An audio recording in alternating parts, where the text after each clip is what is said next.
Yeah, so as I was saying before, someone rudely interrupted me. That's the thing. Like I've taken 330 milligrams of mushrooms.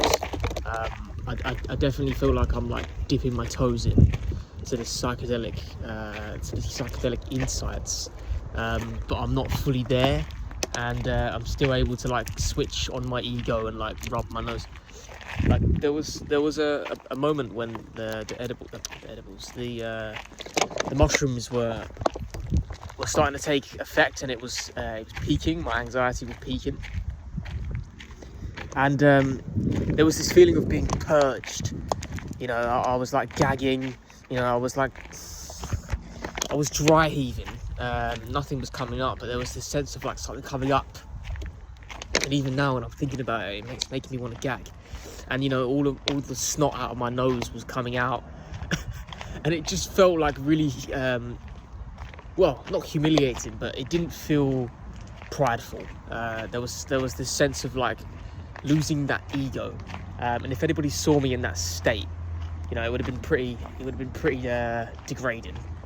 But you don't care, and there was this feeling of like this ego like loosening, almost like you're going back into like a child state. You know when you see children with like snot coming on, you know, snot on their faces, and they don't care. There was that feeling of like the ego like loosening, and I was thinking in my head as well how like I create these really like fragile identities that my ego upholds, but they're so fragile. They're so fragile, and when you take these psychedelics, they kind of start collapsing a little bit. And I didn't take enough to fully, you know, go into that. I'm curious as to what would happen if I did. Wow. This tree stump looks amazing. Look at that. Yeah, that's just what I mean. I'm definitely like dipping my toes into the psychedelics.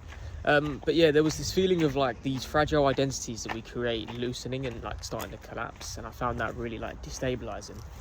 But fascinating that we create these really, you know, we sort of latch on to these identities, these stories that we tell ourselves. And someone's coming, so I'm gonna have to pause again.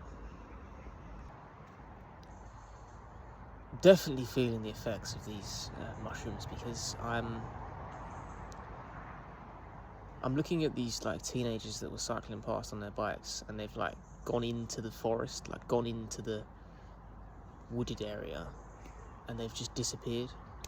And I was like really like locked in as to what they were doing, and I was thinking in my head, there was this like background dialogue that they're gonna move on. You know, the universe is always is constantly evolving and changing and flowing, and even this canal which I'm looking at now, I can see it meandering and bending and flowing, and nothing is still in life. It's always changing. And this is where insights from the book Siddhartha by Hermann Hesse was really, really powerful, because he speaks a lot about the river in that book. There's a famous scene where he's I can't remember the name, but I guess his name is Siddhartha. The character in the book, he's sitting there, and he's looking at the river, and he's listening to the river,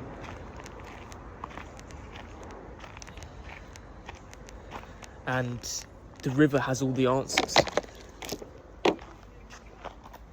I'm being interrupted by these teenagers. I'm gonna have to walk along. Anyways, it's really hard to keep a straight dialogue in this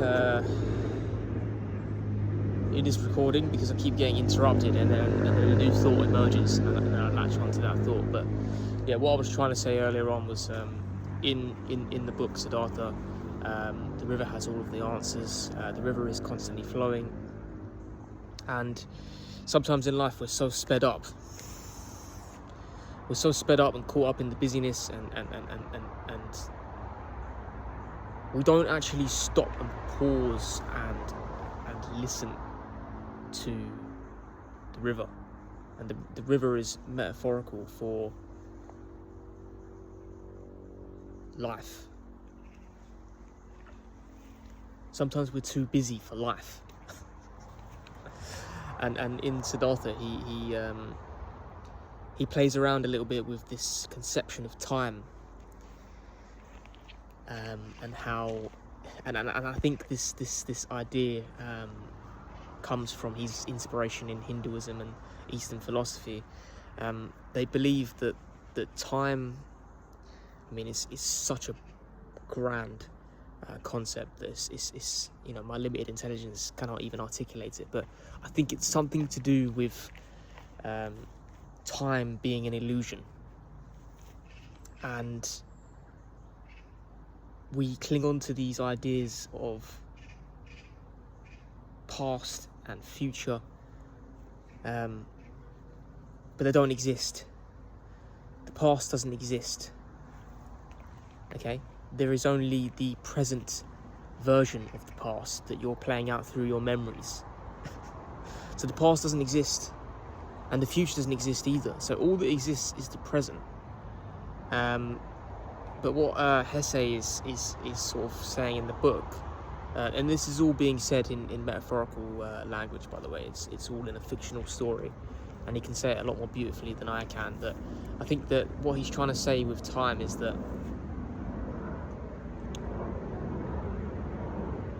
the past and the present, the past and the future, they don't exist, and we're everywhere all at the same time. I don't know how to really explain that, but it's something you have to experience. And again, this is one of the key messages in the book, is that wisdom cannot be taught; it must be experienced. And you actually experience the book when you're reading it. This is where Hesse was a literary genius, because I experienced the book when I was high on an edible, a THC edible. So it'd be interesting to reread it as in a sober mind state and see how it affects me. But regardless, that book really impacted me and still sticks with me to this day. I can really feel it. It's not something that I can really intellectually explain. It's just something that I experience. And that's the key message of the book, is that life, wisdom cannot be taught. You must experience it. And the river is metaphorical for life. And sometimes we're too sped up to listen to what this beautiful thing is telling us, is teaching us. So yeah, I'm gonna stop recording now, because I think the psychedelics have got more to teach me, and by me recording this, it's kind of distracting me from experiencing it, and so I'll stop it here.